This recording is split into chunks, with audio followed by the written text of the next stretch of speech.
पूरे देश में कोई ऐसा नेता निकला नहीं जिसने ये हिम्मत की हो। यहाँ तक कि योगी आदित्यनाथ और नरेंद्र मोदी जैसे नेता, जो अपने आप को हिंदू का सबसे बड़ा नेता कहते हैं, इतना बुरी पराजय हो गई झारखंड में कि कह नहीं सकते हैं। धीरेन्द्र शास्त्री का जो सनातनी पदयात्रा चल रहा है इस नाम से, इसमें आप जा रहे हैं कि नहीं? नहीं, हम तो नहीं जा रहे हैं। बटेंगे कटेंगे नारा लगाया गया, लेकिन वो तात्पर्यहीन हो गया। हमारे साथ स्वामी अवि मुक्तेश्वरानंद जी हैं, हम उनसे कुछ बातें करेंगे। सर, सबसे बड़ा सवाल तो ये होता है कि हिंदू धर्म खतरे में है, तो हिंदू धर्म को किससे खतरा है? इस तरह के जो सवाल मीडिया में, सोशल मीडिया पे ट्रेंड करते हैं, तो हिंदू धर्म क्या सच में खतरे में है, और अगर खतरे में है तो किससे खतरा है? देखिए, जो लोग ऐसा कह रहे हैं, ये सवाल तो उन्हीं से पूछा जाना चाहिए। हमको तो नहीं लगता कि खतरे में है।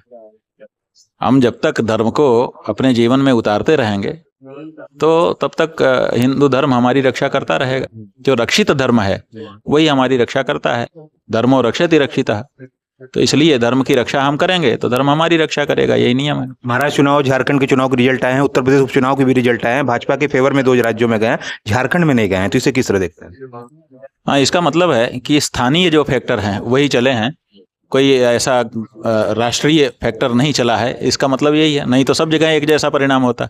लेकिन एक जगह आप जो है मुंह की खा रहे हैं, एक जगह जो है बहुत प्रतिष्ठाजनक जीत आपकी हो रही है। इसका मतलब है कि स्थानीय स्तर पर कोई मुद्दे थे, उन्होंने प्रभाव डाला है। आपके राष्ट्रीय वक्तव्य ने कुछ प्रभाव नहीं डाला।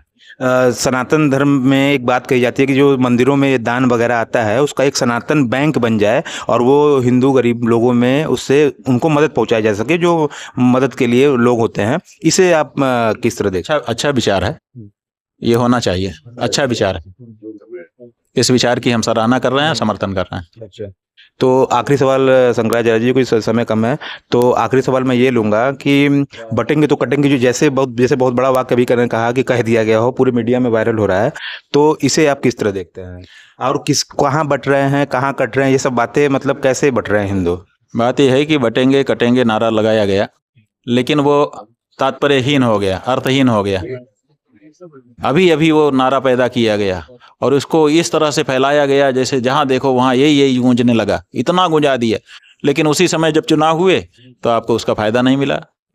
इतना बुरी पराजय हो गई झारखंड में कि कह नहीं सकते हैं, जहाँ पे बड़े बड़े महारथी गए थे। तो इसका मतलब है कि आपका जो नारा है उसने जमीन पे कोई प्रभाव नहीं दिखाया, व्यर्थ होकर के समाप्त हो गया और लोगों ने इसको अच्छा नहीं समझा। जहाँ दिखे बेटी वहाँ सपाई घबरा, जहाँ दिखे सपाई वहाँ बिटिया घबराई, इस तरह के बयान भी हुए।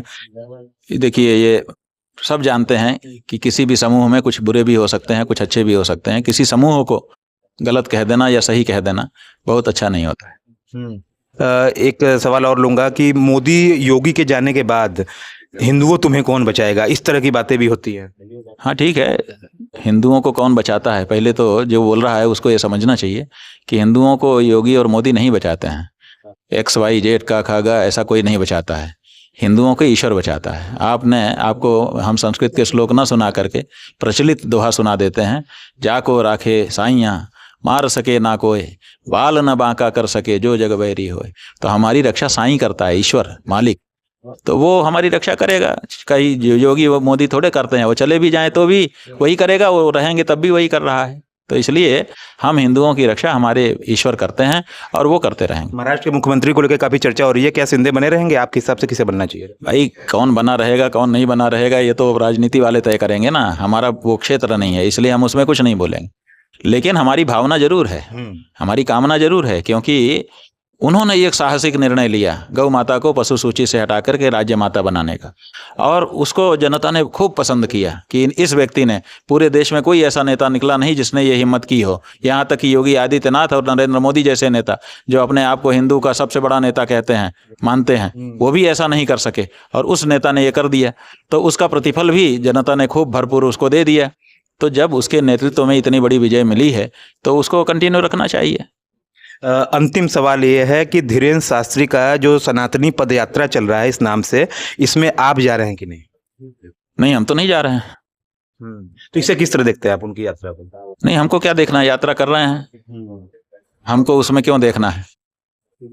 जया किशोरी जी 2 लाख का बैग लेती हैं, इस पे आपकी क्या राय है? अब कोई जिसके पास पैसा होता है वही कीमती चीज खरीद सकता है। 2 लाख का बैग लेने का मतलब है कि बैग तो बाहरी चीज है, इसका मतलब 10-20 लाख की चीज उसमें रखती होंगी।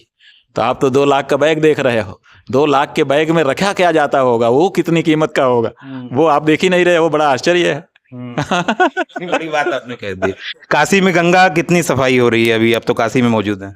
अब बात यह है कि एनजीटी नाम की एक संस्था है, उसने कहा है कि गंगा का पानी इस समय आचमन लायक भी नहीं है। अच्छा। और ये भी कह दिया है, आदेश कर दिया है कि गंगा के किनारे प्रयाग में और काशी में बोर्ड लगा करके ये लिखा जाए कि आचमन योग्य जल नहीं है।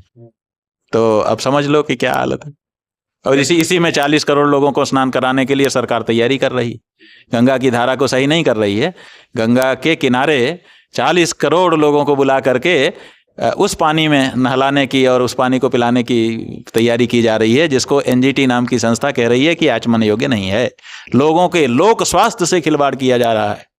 कितना बड़ा मुद्दा है, लेकिन इस मुद्दे को आप लोग सबसे बड़ा मुद्दा नहीं बनाओगे।